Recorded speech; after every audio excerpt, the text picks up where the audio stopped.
So today, everybody, ironically, I'm adding people in while I'm talking to you, which is kind of multitasking. And that is the topic of today's podcast. So I'll try to be very present and not be distracted by flies, and the team will let people in and all that kind of stuff. Though it is hard not to be distracted on PodPlus because you've got comments and smiley faces and iPad issues. I think the iPad's working this week. Everyone thinks working. Thanks to Steve's technical help, and thanks for the support with the fingers crossed. I've done a test and it seems to be fine. So we're talking about multitasking. No postman today, Lily, unless a random one comes into this building. Who knows? We'll see. You never know what's going to happen in PodPlus. Everyone here that's for the first time. I will get on with it in a minute. I promise. Question to you first of all. Who listened? And let me know what stuck. While you're letting me know in chat if you listened and what stuck, I'm going to get my screen up. And let's hope for the best. Steve's crossed his fingers. It'll be absolutely fine.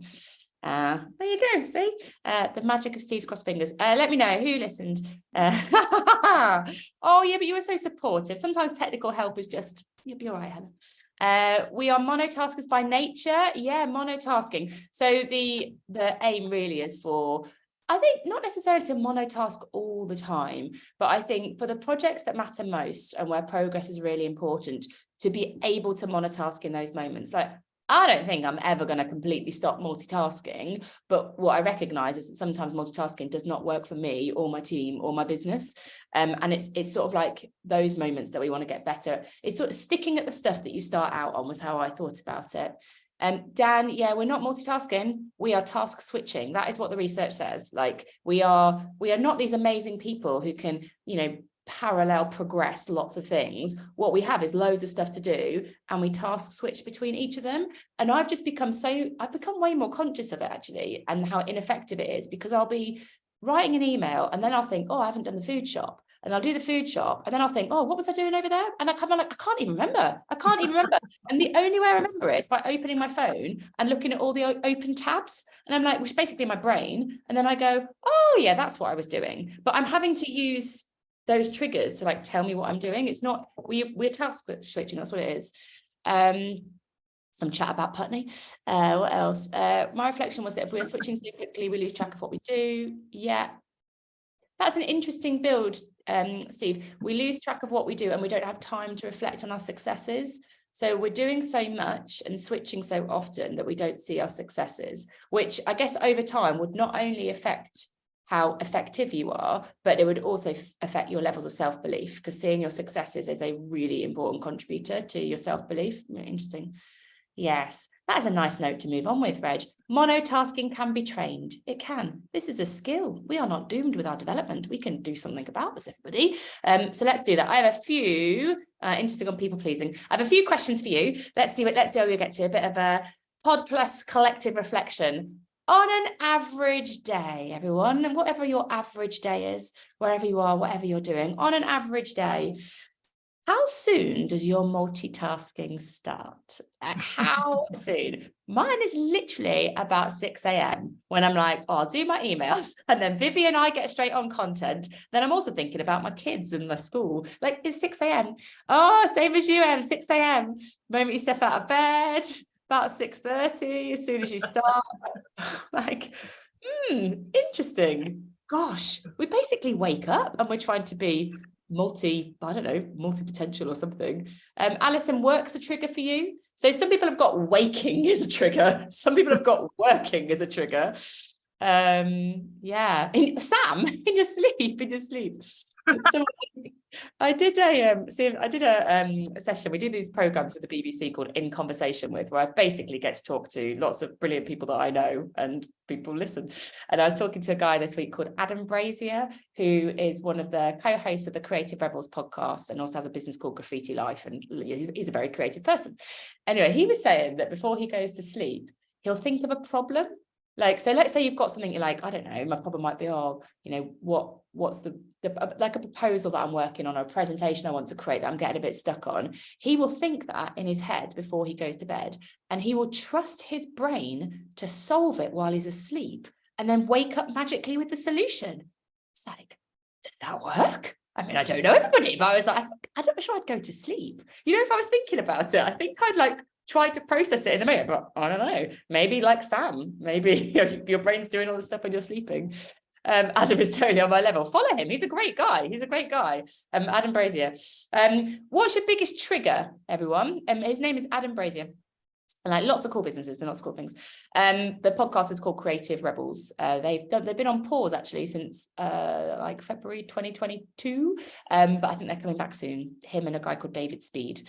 Triggers. What is your trigger? Phone or your laptop? Yeah, I think mine might be my phone. Email notifications seems to be the phone. See if there's anything else. Thanks, Lucy. Teams messages, your own brain. Yeah, I was thinking that, Ada, like, is it what's in my head? But I think it's probably my phone. Workload. It's just interesting to see whether it's internal or external.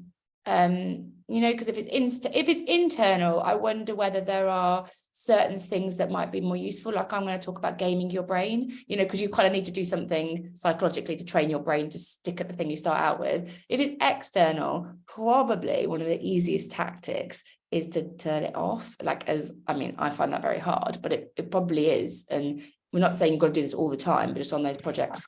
You probably can't turn off parenthood. I'm just looking at the comments. Probably can't turn that off. Yeah, same as Lucy said. I'm in a box though. I mean, no, you can't. I love it. What we'll do is we'll give them the technology so it doesn't distract us. I mean, that's not perfect parenting, but okay, Fiona. It is interesting, I think, to work out, is it external or is it internal? Yeah, I've tried that too, Lucy. Tried that too. Kids. Was just typing child equals iPad. And then how is it making you feel?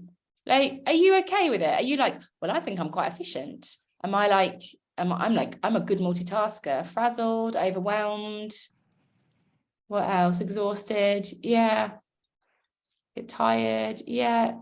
That's interesting, Katie, a bit disappointed. I sometimes get annoyed at myself, you know, at the end of the day, and you have that whole like, but what have I done? I spent the entire day I feel like I'm doing lots of stuff, but I feel like I'm not getting anything done, which I think, Danielle, you'll kind of sense that sense at the end that you're like, I know I've been busy. I know I have been busy because I've been on my phone all day and I've sent so many emails, but I don't feel like I've moved big things forward.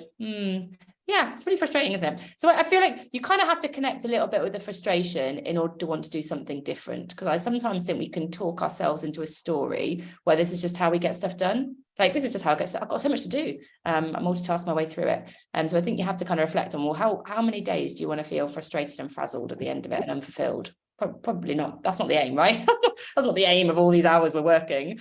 But let's not feel disappointed. Like, hopefully you're seeing that, like, we're all sort of doing this a little bit. So you're not alone with it. And there's some stuff that we could probably do a little bit differently. I thought, like, lovely picture, Sarah, because I love her.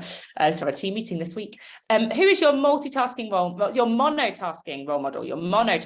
model? So who does stick at stuff very well? Sarah is my monotasking role model. And what are they doing differently? So Guppy, your husband, and Elaine, oh my God, 3, oh my gosh, how many of you are saying husbands? This is interesting.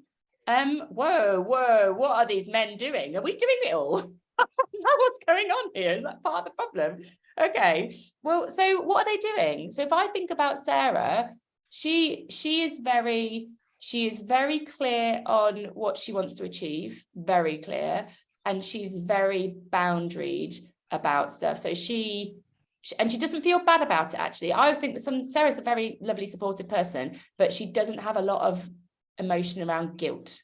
Like, I'd be like, oh, but I need to respond to that person. Oh, but they need my help. Like, I would probably have more of an emotional response to responding to others, whereas Sarah doesn't. She's like, well, I need to get this done, and that's better for the business if I do it, and therefore I'm not going to be distracted, and these are my boundaries. And I'm like, okay. And I don't go, oh, well, isn't that selfish because you're not helping me? I just go, okay, that's clear. I get it. I would say there's a lack of emotion, which is a funny thing to say because she's a very supportive person, but in getting her things done, she is very clear about what, when, how it's going to happen. What else are you saying to me? I don't look up to multitaskers. I found them unproductive. That's interesting. Is there a difference between unproductive and impact? That's interesting, Onyeka, because I probably do progress more things than Sarah, but I would say she progresses the bigger stuff and the stuff that's further into the future.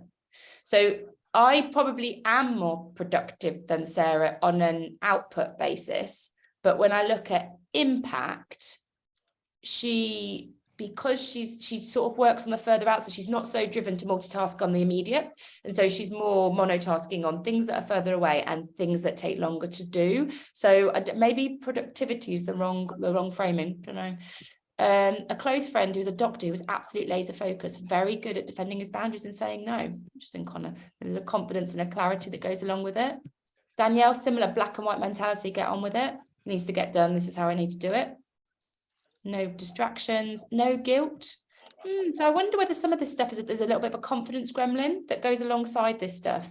Like if you've got, I think I talked about people pleasing on the episode, but if you've got confidence gremlins around needing to be liked, or your effectiveness is in your responsiveness, then this can feel quite jarring, to be like, or maybe selfish or too singular, which is interesting, isn't it? Because that's like your confidence gremlin getting in the way of your growth, because it's not necessarily selfish to work on something that's going to make your business or your team better.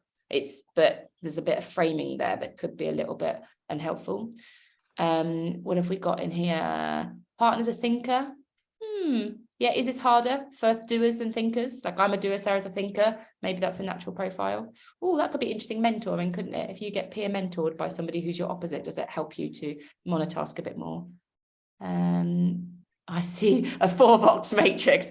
I mean, Sarah's going to tell me off, Adam. If I come back from PodPlus with another 4-box matrix, I think she might take that coffee away. I think it can be our secret, everybody. What else? Effectiveness is responsiveness. Okay, interesting.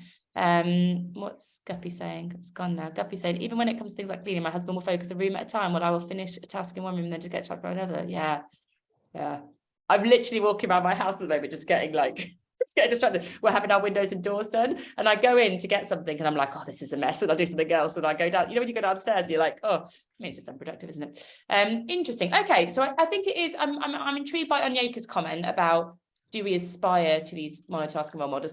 I'm definitely not trying to be Sarah. I can't be Sarah. What I am interested in is what she does differently to achieve that monotasking status, and whether there's anything I can learn from it. So that's the thing. 3 ideas for action that we talk about in the podcast. One was Win Watch. This has really, really helped me. And I would share our Win Watch with you, but it feels really personal. It feels really personal to do. So I'm not going to share you ours, but just trust me that we have one. We've done this now for about a year.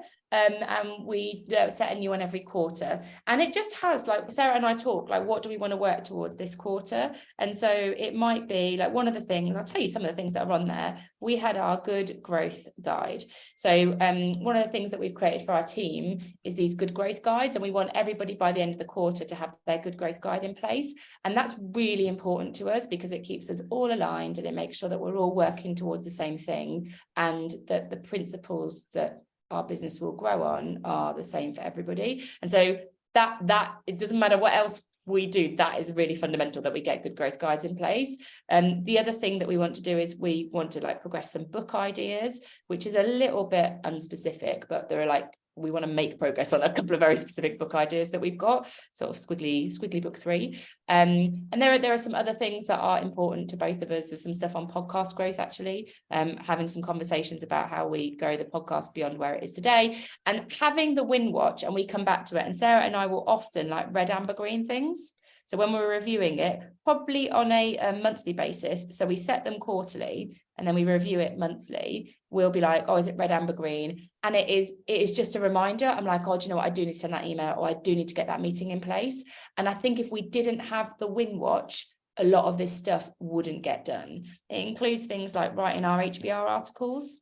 That stuff, we kind of aim to write at least one HBR article a quarter, which is a brilliant position to be in now, but that stuff doesn't get done if we don't make time to do it. And because of the way Sarah and I write, we have to we have to double the time in some ways, because I'll write and then she'll edit and then back and forth. And so I have found the Win Watch, and it's visual. We do it, it's not pretty. We just do it on PowerPoint, and then have an image of the things that we want to go after, and then, like I say, we just red, amber, green it. But that has been really useful, because I find if I don't have some things that I want to work towards, it is very easy for me to work across all those different things and not get this done. And then you get back to, well, by the end of the year, that's not very helpful. And then back to Steve's point on successes, a really nice thing is we then have 4 win watches. Like if you create one a quarter, at the end of the year, I can look at my win watches and I can see the big stuff that I've done. Because sometimes I think you're your own worst critic. You're like, oh, I haven't done a lot. You probably have done some stuff. You've not like put it somewhere that you can see it, but this actually builds it up so that by the end of the year you've got that visibility of the bigger things that you've worked towards. And it's super simple, right? It's just a tactic, but I find this really helpful, holds me to account a little bit. Yeah, interesting, Steve. It's interesting to say maybe have a partner that is the opposites attract. Yeah, well, as long as the skills are complementary, yeah, and as long as you're working towards something together, so whether that's like your personal life or something professionally, I think you're better together because, like, I'm better together because I'm trying to scale Squiggly careers or whatever it is. How do you balance monitoring the progress of the bigger growth items against the business as usual? Well, to be honest, I just get on with business as usual. Like that is me in prime multitasking mode. I just get on with that. I sort of don't need to track it. I have like weekly lists and all kinds of stuff, and there are like weekly deliverables that need to get done, so I just have to-do lists and like the team that we all work with to get that stuff. I don't need to do that. So the way that I balance it is making sure that Sarah and I monthly talk about our win watch, and quarterly we reset the win watch. That's the thing. Yeah, that's nice, Tam. Team win watches, that's a lovely idea, really nice idea.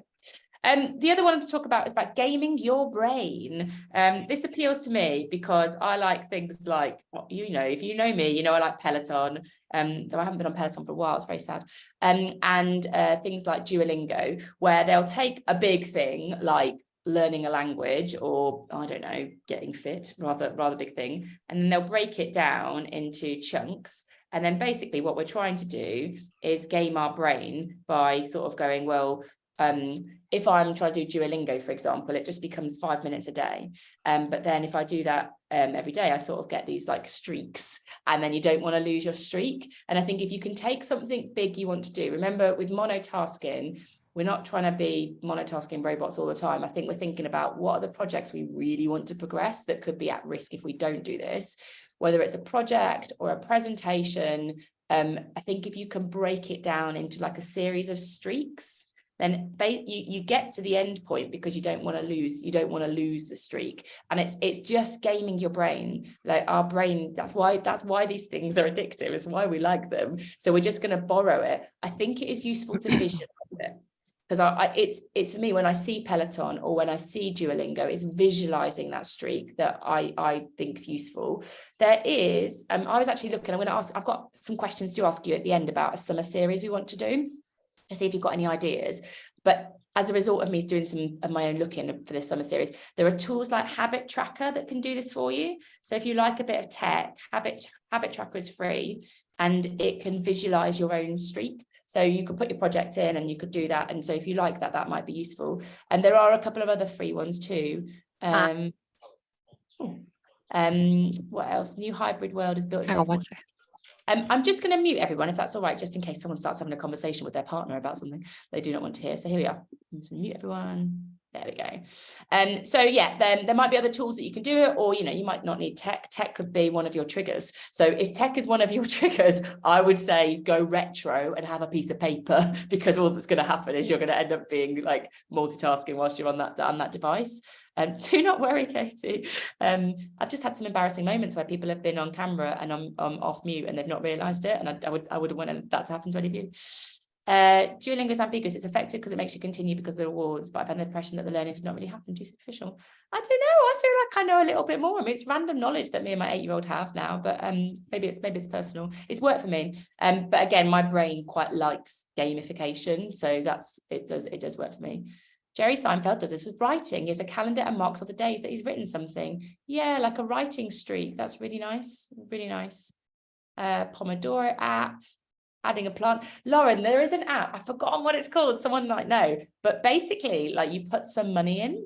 So I say I'm going to write our book by the end of August, say. And if I don't write, and I'll put some money, I'll put £100. And if I do my streak every day at the end of August, if I do my streak every day, I like, basically I don't lose my £100. It comes back to me. But if I do not do my streak every day, that £100 goes, and I think it goes to charity. So there are like carrot versus stick. There are some different tools that might help you do different things. What else have we got? And then the one other thing that I wanted to share is like progress pair. And this goes a bit back to kind of the Sarah, find your Sarah, basically. So you take the project that you want to progress, like whatever it is, and then obviously you're trying to make progress on your own, but unless you've got something like that money thing, or maybe you're not into gamification, you might not feel like that accountable. So if I'm trying to, I don't know, like one of the things I really want to create is something called this, I want to do like a Squiggly skills survey, whereby you can take a survey, like be sat on our website, answer those questions, and then it will create your own PDF. It will give you a Squiggly skill score of like, out of 100, this is where you sit on the Squiggly skill score. And then it will give you some recommended actions of what to do next, which might be listen to this podcast, do this pod sheet, whatever it is. And I really want to develop that tool, and I've half done it. But the problem is I'm doing it on my own. And so I never really get it done. Now, if I had a progress pair, so this is not somebody who's checking in on you, this is somebody who's working with you on that project. What it does is it increases accountability.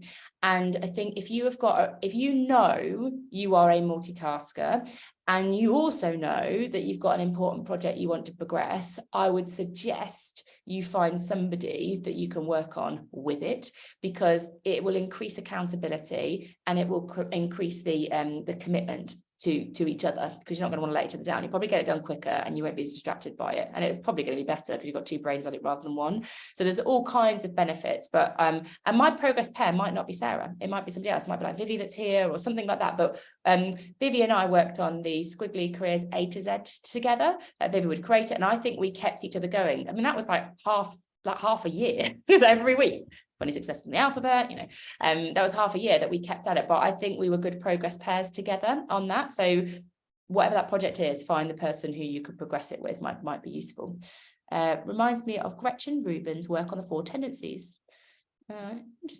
Interesting. So any other reflections before I ask you a question? I want to tell you about our summer series. I'll tell you a funny story about it as well, and then see if you've got any ideas for how we can make the idea even better. Any questions or reflections on anything to do with multitasking before I move us on for the last minute or so?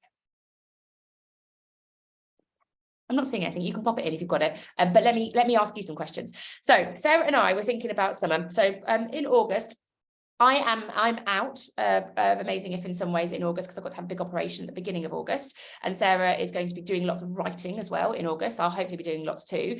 And so we need to pre-record our August podcasts.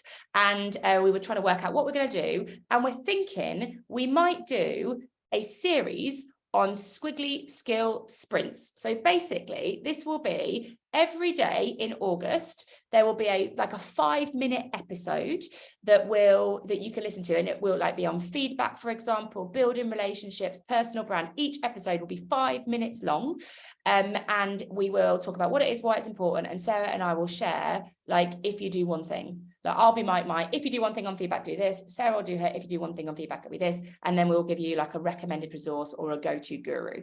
And what we were thinking was, if we'll record all these episodes, there'll be 20 episodes. You don't have to just do it in August. We'll do 20, so you could do it, in any month. You can do it on your own or as a team. But what I would love to do is build a sense of community around it in August. And I was thinking, ideas we have had are, could we create some kind of badges that people could share? I've completed week 1 of the Squiggly skill sprint. It's quite hard to say. So could there be badges that people could share on LinkedIn? Is there a bit of tech? That's why I was looking at Habit Tracker. I was like, is there anything we could set up so that people could, opt in to be part of the August Squiggly skill sprint? I know there are individual platforms like Habit Tracker, but I wasn't sure there's anything that, where you could sign up to the sprint and we could all do it together. I don't know. So if you know of any tech, we could have a big WhatsApp group. We could have a WhatsApp group, but then I'd quite like other people to see it so they're inspired by it, whereas the WhatsApp group isn't very visible. If you know of any tech or that could help us, could you maybe email me or message me afterwards? Padlet circle, yeah. Okay, this is great. I'm going to save the chat, so just put it in now if you know of any tech that could help us. I think there's another one called Habit Share, which is social. My aim is create a community, make this stuff really sticky in August, but help other people to see it so they're inspired to be part of it. So that's one objective, actually two. Make it sticky for the community, help other people to see it so they can be part of it. And then I would love it to be a tool that, say in September, somebody thinks, oh, I'd like to do this Squiggly skill sprint for my team. They've got all the episodes, they can do it in September, and there's some tech that we can recommend that their team can adopt. Like, nothing to do with us, they do it as a team, but they know that this is a tried and tested bit of tech that can help people stick at it for longer. Amazing. Thank you for all of your ideas. I will save this chat because that is very useful for me. If you have other ideas after today, just email me, helen@amazingif.com. But otherwise, Sarah will be back next week. What have we got next week? I think the and overload, everybody. So, you know, when you've got you've got to work on short-term project and long-term strategy, you've got to get your stuff done and progress what your manager wants to do. Loads of, we've got these and overloads, competing priorities that both feel equally important but don't necessarily get equal attention. We're talking about how you can develop and agility, like how you balance that stuff. That is next week's episode. And then the one after that, look, I'm giving you all the sneak peeks. The one after that is 10 ideas for team meetings, like stuff that you can do in team meetings to make career development part of the way that you're working. That is all coming. Sarah will be here, I think, next week with you. I won't be here because I'm going to be in the sun having fun. But I'm with you in all kinds of squiggly spirit, obviously. Right, have a brilliant rest of your week, day, and see you all soon, everybody. Thank you, Angela. It's supposed to be work, but yeah, it'll be fun. Work can be fun too. Right, take care, everybody.